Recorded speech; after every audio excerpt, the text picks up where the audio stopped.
Blender's camera tracker sucks. It just sucks. In all of my years of Blender, I can confidently say I've gotten less than 5% of those camera tracks even passable. Now, this isn't Blender's fault, but manually placing and tracking trackers should not be the standard, and it isn't. Industry standard trackers are all automated, think like After Effects or Mocha Pro. So over my past videos where I've been tracking footage, I've never used the Blender tracker, but I've used my own custom one that I've been working on in the background.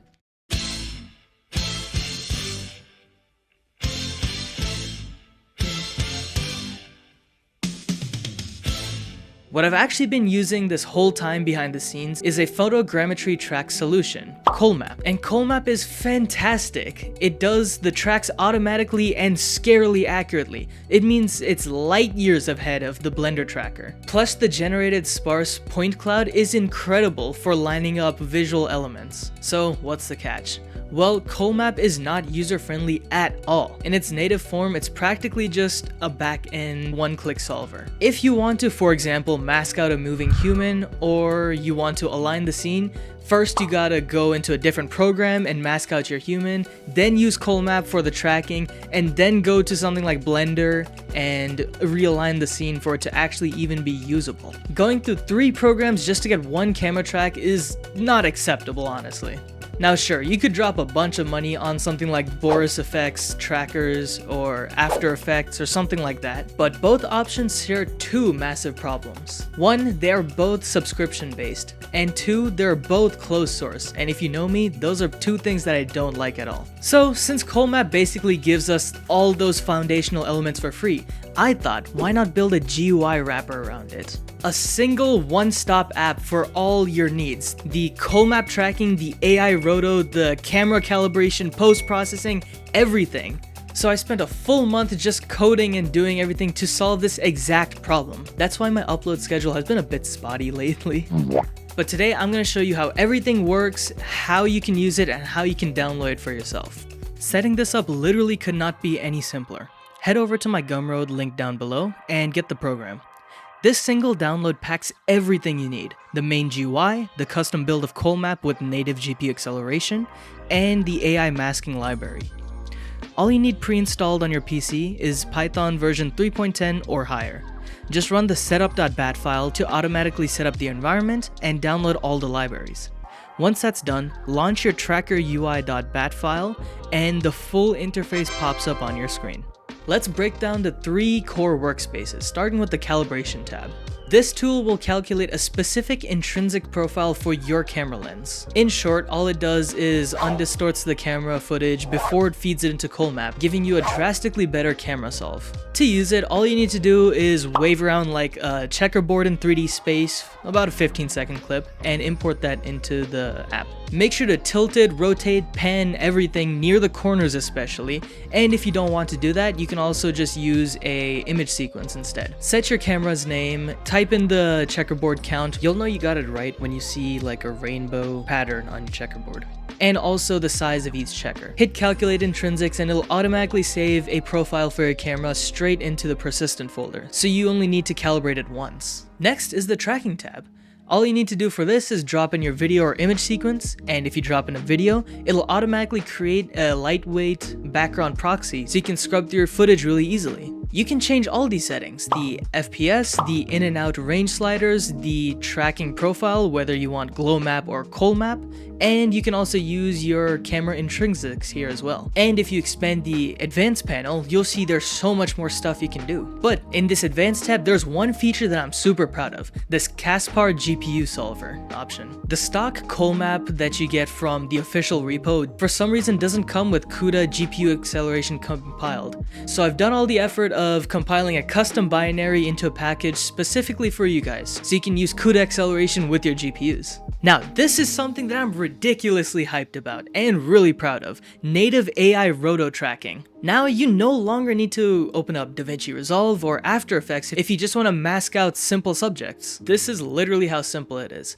First, draw a bounding box, or literally just drop a tracking point on your target. Hit track forward, reverse, or both to lock the tracking box to your object. Then all you need to do is hit mask object. All this does is run the SAM2 Meta AI model under the hood, and it masks out your object that you've either box selected or clicked a point on.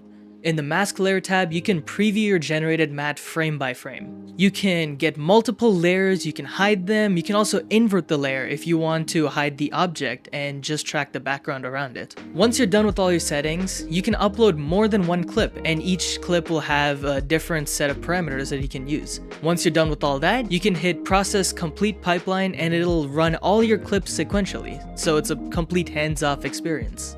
And thanks to that GPU solver, it renders lightning fast. Once you're done with tracking your footage, you can open the 3D Tracker tab and your project will appear in the project browser. Opening it will reveal a whole 3D viewport environment. You can do so much here. You can toggle the camera perspective views, you can filter out high frequency jitter, you can also add a frame offset and whatnot. Plus, if you've imported your project from an old Colmap build, you can also import a proxy clip that you can use for the background.